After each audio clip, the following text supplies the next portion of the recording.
अस्सलाम वालेकुम। Indus news HD के साथ मैं हूं आपके होस्ट चौधरी समरा। नजर डालते हैं आज की अहम तरीन खबरों पर।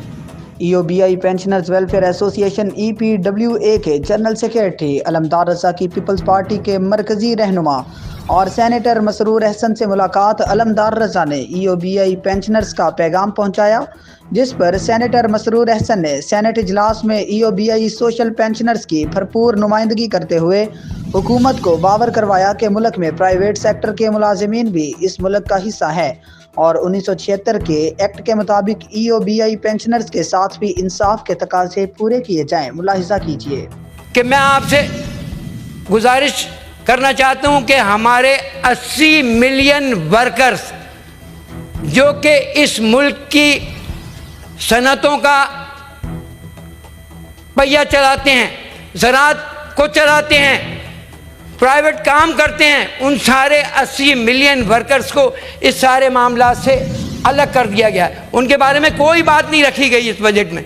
वो 80 मिलियन वर्कर से हमारे जुल्फ़िकार अली भुट्टो शहीद ने 1976 में एक एक्ट पास किया था और उसमें कहा था कि जो भी वर्कर हो उसको रजिस्टर्ड होना चाहिए, और उस एक्ट के तहत आजिर और अजीर के दरमियान एक मुआहदा हुआ था उस एक्ट के तहत, जिसमें 0.1% जो है वो मजदूर देता था और 5% मालिक देता था, और इतना ही हिस्सा फिर हुकूमत पाकिस्तान अदा करती थी। उसको EOBI कहते हैं। उसके बारे में कोई बात नहीं की गई, और उसमें कहा गया है इसमें कि हम कंट्रीब्यूशन पेंशन फंड बनाएंगे। जब एक इदारा मौजूद है, आप उस इदारे को जदीद बुनियादों पर उसको इस्तेमाल करें, उसको देखें, उनको, वो भी तो आखिर इंसान है जो 1976 से 10,000 रुपये सिर्फ पेंशन ले रहे हैं।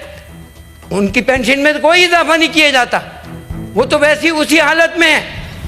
और तनख्वाहदार लोगों पर तो और इंतहाई जुल्म कर दिया गया। वो कहते हैं कि 330 अरब रुपए का पिछले साल शेयर दिया गया, तो 330 अरब रुपए का शेयर देने वाला अब उनको दुगना कर दिया गया है, लेकिन उनको सहूलत क्या दी जा रही है? बुनियादी इस्तेमाल की सारी चीज़ों को पे टैक्स लगा दिया गया है, ज़रूरत की तमाम चीज़ों पर टैक्स आयद कर दिया गया है। गरीब आदमी किधर जाए? इस मुल्क की 98% आबादी जो है वो मेहनत करती है और अपनी मेहनत को बेचती है, और जब वो बेचती है तो उसके ऊपर उसको उसकी कीमत मिलती है। अभी उनको तो सारे टैक्स के मामला से अलग कर दिया गया, उनको शामिल ही नहीं किया गया सारे मामलात में। मजदूर तबका, किसान तबका, ये सिर्फ अशराफिया के लोगों की सहूलत के लिए, फ़ायदे के लिए सारा सिलसिला, ये बजट मुझे दिखता है। वैसे तो जो हमारी पार्टी फैसला करेगी हम उसको सपोर्ट करेंगे, लेकिन ये बजट आम आदमी का नहीं है। तनख्वाहदार तबका रुल रहा है, रुल गया है, बेजार हो चुका है।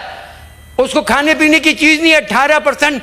अब वो सेल्स टैक्स भी देगा जगह जगह, जबकि वो रजिस्टर्ड भी नहीं है किसी सारे मामलात में।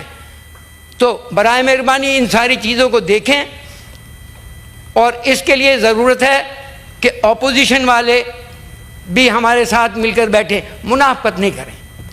देखें, आप सारे सिस्टम को मानते हो, आप सेनेट में हो, आप कौमी असम्बली में हो, आप सूबाई असम्बली में हो, लेकिन बाहर जाकर आप सिस्टम की मुखालफत करते हो।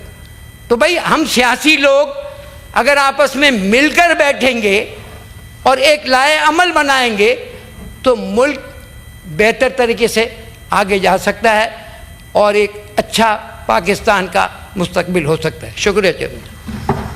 शुक्रिया मसरूर हसन साहब, शुक्रिया जी।